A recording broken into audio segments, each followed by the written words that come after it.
الرحیم، خدائے رحمان و رحیم کے نام سے شروع کرتے ہیں۔ قرآنی ساتھیوں کی خدمت میں آداب عرض ہے۔ قرآن کریم کو صحیح اور خوبصورت پڑھنے کے سلسلے میں ایک نیا درس سیکھنے کے لیے ہمارے ساتھ رہیے۔ قرآن کریم میں کبھی ایسا ہوتا ہے کہ دو ساکن حرف ایک ساتھ آتے ہیں۔ پہلے ہم کہہ چکے ہیں کہ ساکن حرف کو اکیلے پڑھنا ممکن نہیں ہے، بلکہ ہم اس کو پچھلے متحرک حرف کی مدد سے پڑھ سکتے ہیں۔ جیسے کلمہ ہد ہد میں دال پر ساکن ہے، ہم اس کو ہا کی مدد سے پڑھیں گے۔ اب اگر دو ساکن حرف ایک ساتھ آئے ہیں تو پڑھنے کے لیے کیا کرنا چاہیے؟ آیا ہمارے لیے دوسرے ساکن حرف کو پچھلے حرف کے ساتھ پڑھنا مشکل ہوگا؟ کیونکہ پچھلا حرف بھی ساکن ہے، اس مشکل کو حل کرنے کے لیے ایک راستہ ڈھونڈتے ہیں۔ اس مثال کو دیکھیے۔ عادن الاولا، عادن دن کا نون ساکن ہے، الاولا، اس حرف کا لام بھی ساکن ہے، ان کو پڑھنا مشکل ہے۔ اس کے لیے ہم کیا کریں گے؟ نون کے نیچے ایک زیر یا کسرہ لگائیں گے اور اس کو اگلے ساکن حرف کے ساتھ ملا کر پڑھیں گے۔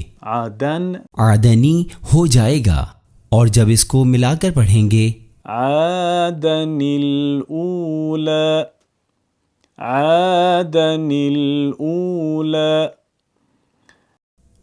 قاعدے کے مطابق ہمیشہ جب بھی تنوین ان، ان حمزۃ الوصل سے پہلے آ جائے تو یہ مسئلہ پیش آئے گا، کیونکہ تنوین کا نون تو ساکن ہے ہی، اور حمزۃ الوصل کے بعد والے حرف پر یا ساکن ہوگا یا تشدید، اور تشدید بھی ایک طرح سے ساکن سے شروع ہوتا ہے۔ ہر حال میں دو ساکن ایک ساتھ آ جائیں گے اور پڑھنے میں دشواری ہوگی، تو ہم نون کے نیچے ایک زیر لگائیں گے۔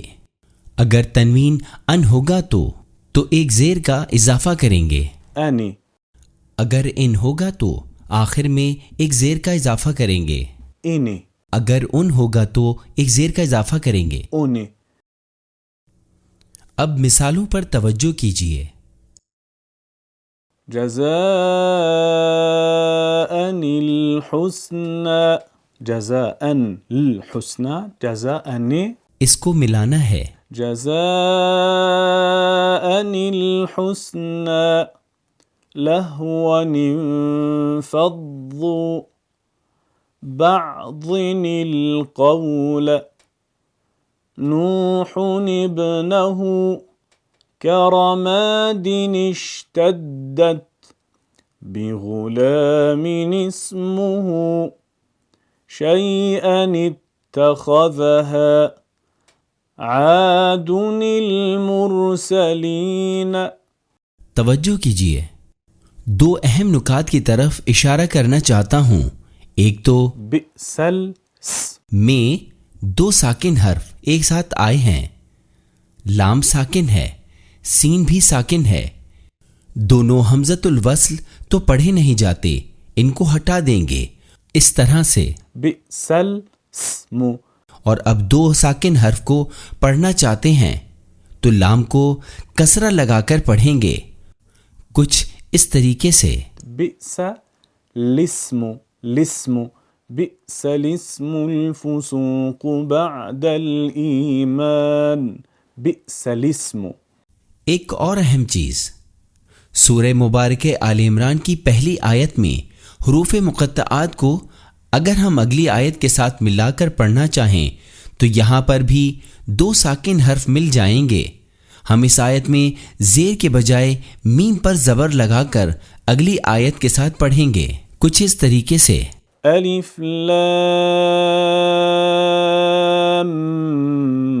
میم اللہ لا الہ الا هو الحی القیوم۔ پریکٹس کے لیے ہم کچھ عبارات کو مل کر پڑھتے ہیں۔ بسم اللہ الرحمن الرحیم، قل هو اللہ احد اللہ الصمد، احد اللہ ملانے پر أحد الله. بنے گا قل هو الله أحد الله الصمد.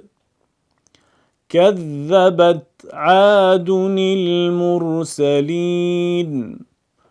وقالت اليهود عزير ابن الله. أعمالهم كرماد اشتدت به الريح. اب آخر میں آپ سورہ مبارکہ مریم کی آیت نمبر 12 سے لے کر 25 تک کو مشہور قاری کی آواز کے ساتھ سنیے. قرآن کریم پر نظر رکھتے ہوئے ایک ایک جملے کو دہرائیے.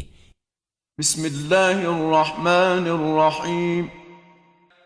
یا یحییٰ خذ الکتاب بقوة وآتیناہ الحکم صبیا وحنانا من لدنا وزکاة وكان تقيا وبرا بوالديه ولم يكن جبارا عصيا وسلام عليه يوم ولد ويوم يموت ويوم يبعث حيا واذكر في الكتاب مريم إذ انتبذت من أهلها مكانا شرقيا فاتخذت من دونهم حجابا فأرسلنا إليها روحنا فتمثل لها بشرا